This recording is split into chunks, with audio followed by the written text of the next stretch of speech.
Oi pessoal, essa é mais uma aula da disciplina de algoritmos em grafos e dando continuidade ao que a gente vinha desenvolvendo nas aulas anteriores, a gente continua estudando algumas terminologias de grafos.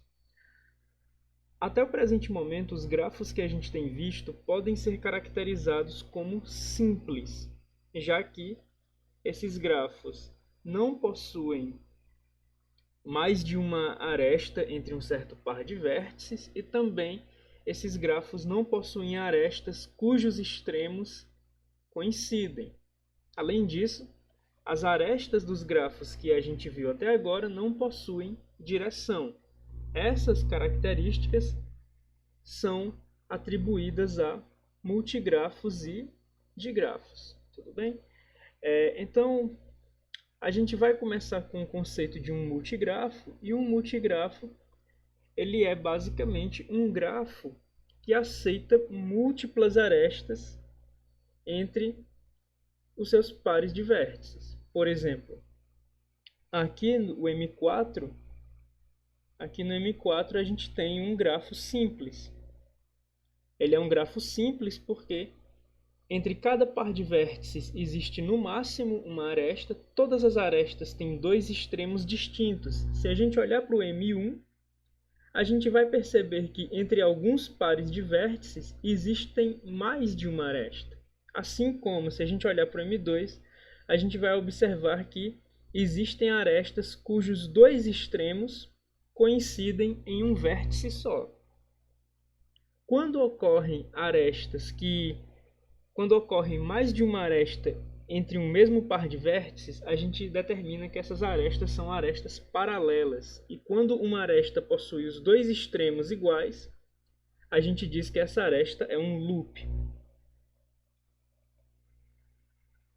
Quando a gente tem uma estrutura que permite tanto arestas paralelas como loops, a gente tem os pseudografos. E como eu havia dito anteriormente, os grafos que não têm esses tipos de arestas paralelas e loops, eles são ditos grafos simples. Quando se trata de um multigrafo, o grau de um vértice vai ser determinado pelo número de arestas incidentes a um vértice.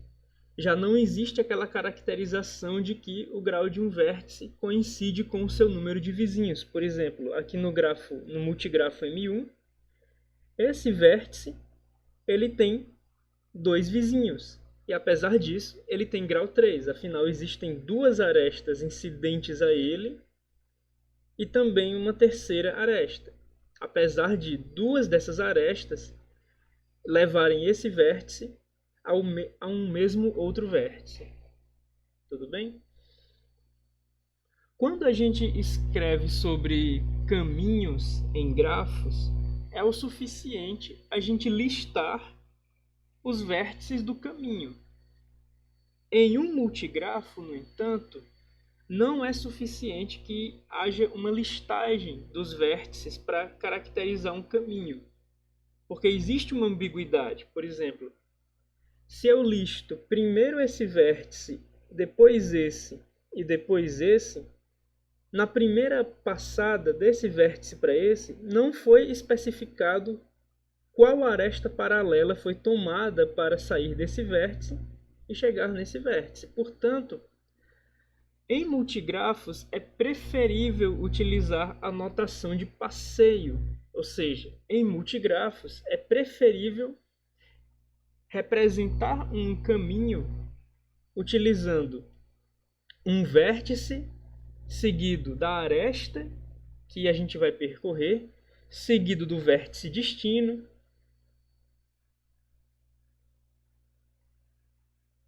e assim por diante. Tudo bem? Em um digrafo ou um grafo direcionado, a gente possui um conjunto finito de vértices. E em vez da gente ter arestas em um digrafo, a gente tem arcos. Qual a diferença entre uma aresta e um arco? Uma aresta, ela é um conjunto de vértices. Ou seja, a ordem dos vértices não importa. Seja esse conjunto de um vértice, no caso de um loop, ou seja, esse conjunto de dois vértices, no caso de uma aresta usual. Como são conjuntos, a ordem dos vértices não importa. Em um arco, a gente não vai ter um conjunto de vértices, a gente vai ter um par de vértices. Ou seja, um arco ele é um par ordenado de vértices justamente porque existe uma ordem em que os vértices devem ser percorridos para que se percorra o arco. A gente tem aqui o exemplo de um digrafo e observa que a diferença de um grafo simples para um digrafo é que, em vez de arestas, ou seja, em vez de ligações entre pares de vértices, a gente tem ligações com direção. Então, se a gente ignorasse as direções, a gente poderia ir de U para V. Na verdade, não é um bom exemplo. Se a gente ignorasse as direções, a gente poderia ir de X, na verdade, de W para X. No entanto, como esse arco tem uma direção, como arcos têm direções, e em particular a direção desse arco diz que ele deve ser percorrido de W para X, não é possível sair do vértice X e chegar no vértice W. É apenas possível sair do vértice W e chegar no vértice X. Então a gente tem essa diferença entre um arco e uma aresta. Uma aresta ela pode ser entendida como uma via de mão dupla, vamos dizer assim, enquanto que um arco ele deve ser entendido como uma via de mão única. A noção de incidência e adjacência também muda porque existe um vértice no arco que é a origem e outro vértice que é destino, ou seja, os extremos de um arco não cumprem o mesmo papel dos extremos de uma aresta. Então, quando a gente diz que um arco A, o V, ele junta dois vértices U e V, é preciso determinar que a origem U, o arco é incidente a partir da sua origem e ele é incidente para o seu destino. Assim como o vértice U é adjacente para o vértice V, porque a gente pode sair de U e chegar em V, e o vértice V é adjacente a partir de U, porque a partir de U a gente pode atingir o vértice V. Naturalmente, como existe essa noção de incidente a partir de e incidente para, a gente não vai ter o conceito usual de grau. A gente vai ter dois tipos de grau. A gente vai ter o grau de entrada e o grau de saída. O grau de saída diz respeito ao número de vértices que é incidente a partir de um certo vértice. Na verdade, o grau de saída diz respeito ao número de arcos que são incidentes a partir de um certo vértice. E o grau de entrada diz respeito ao número de arcos que são incidentes para um certo vértice. Daí, a gente vai ter OD de V representando o grau de saída, o out degree, e a gente vai ter o ID de V representando o grau de entrada, o in degree de V. A gente ainda pode manter a noção de grau como um todo no digrafo como sendo a soma dos graus de entrada e de saída. Então a gente também tem, em relação aos graus de entrada e saída e em relação ao número de arcos, um teorema que estabelece a seguinte relação, que estabelece que a soma dos graus de saída é exatamente igual à soma dos graus de entrada para todos os vértices do grafo, e cada uma dessas duas somas vai ser exatamente igual ao número de arcos no digrafo. E por que isso ocorre? Isso ocorre porque todo arco está saindo de um certo vértice e está chegando em algum outro vértice. Ou seja, todo arco contribui com uma unidade para o grau de saída de algum vértice e contribui com uma unidade para o grau de entrada de algum vértice. Então é natural a gente imaginar que a soma dos graus de saída vai coincidir com a soma dos graus de entrada, justamente porque a soma dos graus de saída conta cada arco exatamente uma vez. E a soma dos graus de entrada também conta cada arco exatamente uma vez. E cada arco tem exatamente uma origem e exatamente um destino. Então, não é um argumento combinatorial difícil que nos leva a verificar que esse teorema é válido. O teorema que estabelece a igualdade entre o número de arcos, a soma dos graus de saída e a soma dos graus de entrada.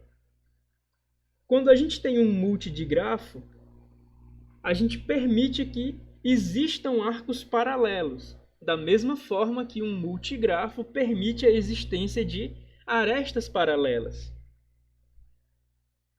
Quando a gente tem um digrafo que permite no máximo um dos arcos UV e VU entre cada par de vértices U e V, a gente diz que esse digrafo ele é um grafo orientado, ou seja, toma-se a estrutura de um grafo não direcionado e a cada uma de suas arestas atribui-se uma direção. A gente diz que a gente está atribuindo uma orientação a um grafo e assim obtendo um digrafo que pode ser visto como um grafo orientado, já que ele não possui dois arcos em direções opostas entre o mesmo par de vértices.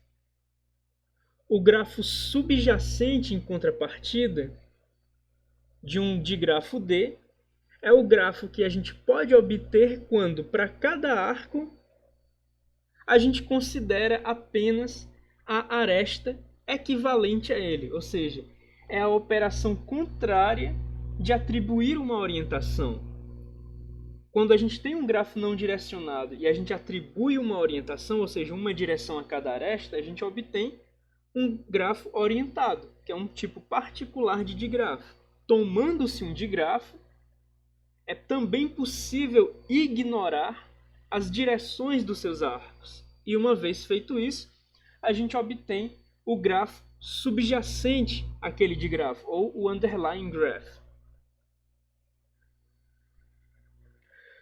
Quando a gente toma um grafo completo e faz uma orientação desse grafo completo, a gente obtém um torneio, um digrafo chamado torneio. Uma sequência W de vértices de um digrafo, tal que cada dois vértices consecutivos nessa sequência representa um arco no digrafo, é dito um passeio direcionado de U até V. No caso, a gente sai do vértice U, vai caminhando pelos vértices da sequência até chegar no vértice V, e isso é dito um passeio direcionado justamente porque a gente está em um digrafo e porque cada par de vértices consecutivos representa um arco.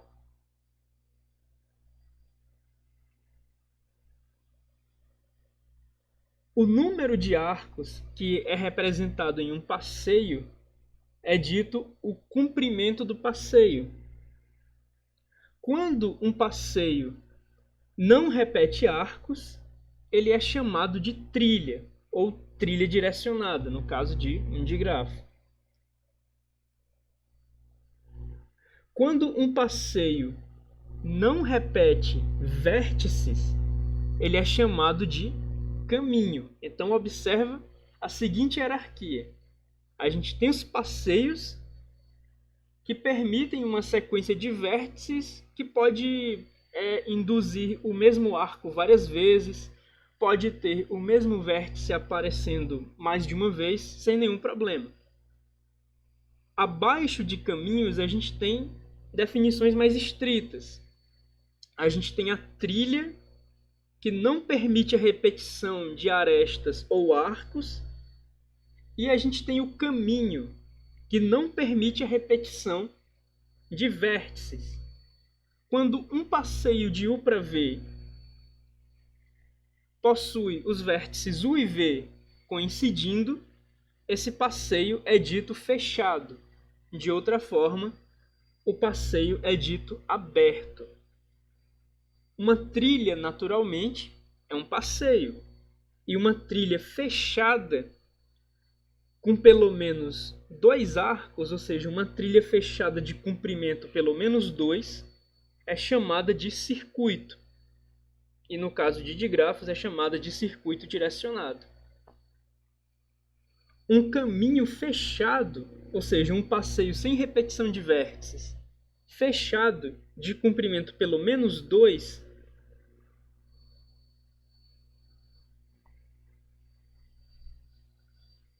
é chamado de um ciclo direcionado. No caso, na verdade, não é uma boa ideia a gente caracterizar ciclos direcionados a partir de caminhos, porque caminhos não permitem a repetição de vértices. É melhor a gente seguir como o livro diz, ou seja, um passeio fechado de comprimento pelo menos 2, no qual nenhum vértice é repetido, com exceção dos vértices inicial e final, é dito um ciclo. E no contexto de digrafos, é dito um ciclo direcionado.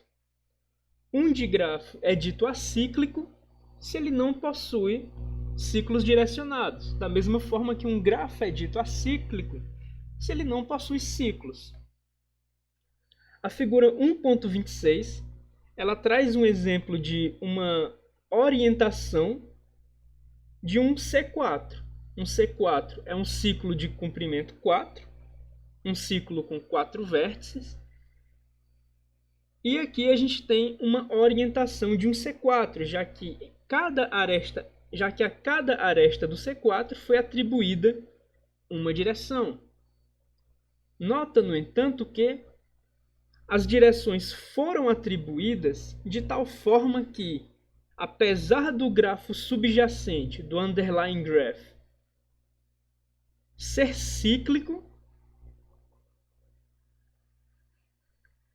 o digrafo em questão, o grafo orientado, não é cíclico, porque a gente pode sair desse vértice e vir para esse outro, vir para esse outro, vir para esse outro, mas justamente essa aresta tem uma direção atribuída a ela, ou seja, ela se tornou num arco que não permite a conclusão do ciclo direcionado, ou seja, a gente tem um ciclo não direcionado no grafo subjacente a D, mas a gente não tem um ciclo direcionado em D.